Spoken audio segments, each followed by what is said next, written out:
विरासत का संरक्षण कैसे होना चाहिए, ये आज भारत एहसास कर रहा है। काशी में काशी विश्वनाथ धाम,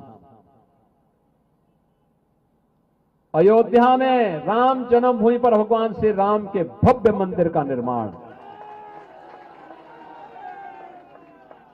महाकाल में महाकालेश्वर का महालोक, केदारपुरी में भगवान केदारनाथ का भव्य धाम, बद्रीनाथ धाम क्या भव्य स्वरूप ले रहा। सोमनाथ का धाम हो या पुरी जगन्नाथपुरी या रामेश्वरपुरी के भव्य स्वरूप का आनंद,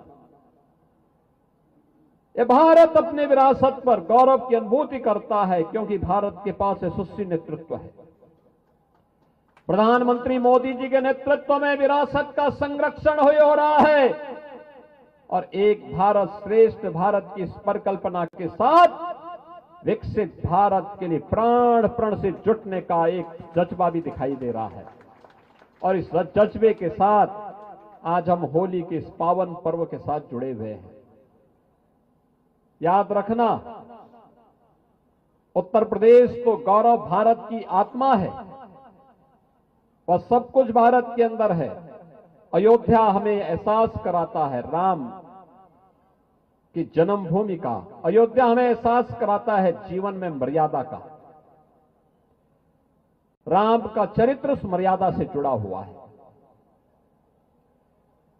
काशी हमें हमेशा जीवन की जीवंतता का, जीवन की चेतना का प्रतीक है। जीवन में जीवंतता रहेगी तो हमें कुछ भी अभाव नहीं दिखाई देगा। काशी के अंदर ये चेतना सदैव शाश्वत चेतना वह काशी की चेतना होती है। आप ब्रज क्षेत्र में चले जाइए, कृष्ण कन्हैया की मथुरा वृंदावन में जाइए।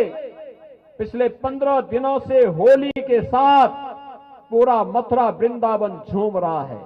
क्या मथुरा है, क्या वृंदावन है, क्या बरसाना है, क्या नंदगांव है, क्या गोकुल है, क्या गोवर्धन है, क्या बलदेव है, और लाखों लाख हिंदुस्तानी भी और विदेशी भी आकर के इस आनंद का अनुभूति कर रहे हैं रंगोत्सव के साथ।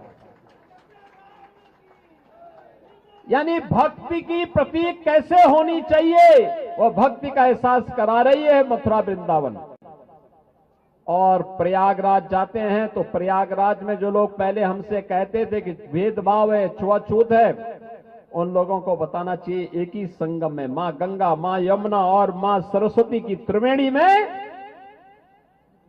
न कोई छोटा है, न बड़ा है, न बुजुर्ग है, न बच्चा है, न महिला है, न पुरुष है, सभी एक ही त्रिवेणी में डुबकी लगा करके समरसता का जो एहसास कराते हैं, यह एहसास एक साथ जीवन की शाश्वत चेतना को प्रदर्शित करता है कि अयोध्या में मर्यादा है तो काशी में जीवंतता है, मथुरा वृंदावन में भक्ति है तो प्रयागराज में समरसता का भी दर्शन हम सबको होता है। और दुनिया वालों देखो, यही सनातन धर्म का असली ताकत है। इसी ताकत का एहसास में पर्व करा रहा है होली हमें। कहां भेदभाव है, हजारों की संख्या में हम लोग हैं, कहां जातिवाद है, कहां भेदभाव है। एक कुछ क्षुद्र बुद्धि के लोगों ने समाज को कमजोर करने के लिए इस प्रकार के स्वांग रचे थे। हमें उस धोखे में नहीं पड़ना है। बहनों और भाइयों, होली का ये पर्व हम भारत में ऐसे समय में आयोजित कर रहे हैं जब पूरी दुनिया में अव्यवस्था है, अशांति है, अराजकता का सा वातावरण है। लेकिन भारत अपने यशस्वी नेतृत्व में आनंद और उत्साह के साथ, उमंग के साथ इस पर्व का आनंद ले रहा है। कहीं कोई भय नहीं, कहीं अराजकता नहीं, कहीं अविश्वास नहीं, हर ओर एक ही भाव है और वह भाव है सत्यमेव जयते का। हर ओर एक ही आवाज गूंज रही है, यह तो धर्मस्ततो जय। जहां धर्म होगा वहीं जय होगी, वहीं विजय होगी। जहां सत्य होगा वहीं जय होगी। और यह भाव हमारा सनातन वाक्य है, इसकी गूंज सर्वत्र हमें सुनाई दे रही है। मैं देख रहा था परसों होलिका दहन के कार्यक्रम प्रारंभ होने के पहले जगह जगह होलिका दहन के भक्त प्रहलाद की शोभा यात्राएं निकल रही थी। हजारों लोग भागीदार बन रहे थे। क्या उत्साह था, क्या उमंग था। हर व्यक्ति के मन में एक ही भाव कि होलिका दहन करना है। होलिका दहन का मतलब अपने अहंकार को मिटाना है, तुष्टीकरण को समाप्त करना है। कहीं कोई भ्रष्टाचार पनप रहा है तो उसकी होलिका दहन करना, उसका दहन करना है। और कहीं पर कोई अराजकता, कोई आतंकवाद, कोई उग्रवाद सिर उठाने का कुत्सित प्रयास कर रहा है तो उसको नेस्तनाबूद भी करना है। यह संकल्प सर्वत्र हम सबको सुनाई दे रहा था।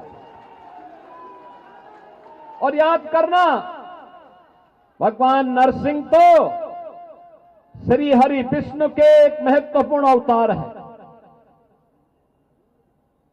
भारत के अवतारों की परंपरा हम सबको इस बात के लिए आगाह कराती है कि ईश्वर तो सर्वत्र है, लेकिन ईश्वर का भक्त बनना पड़ेगा। एक भक्त के बनकर के, एक याचक बनकर के जब हम ईश्वर की शरण में जाते हैं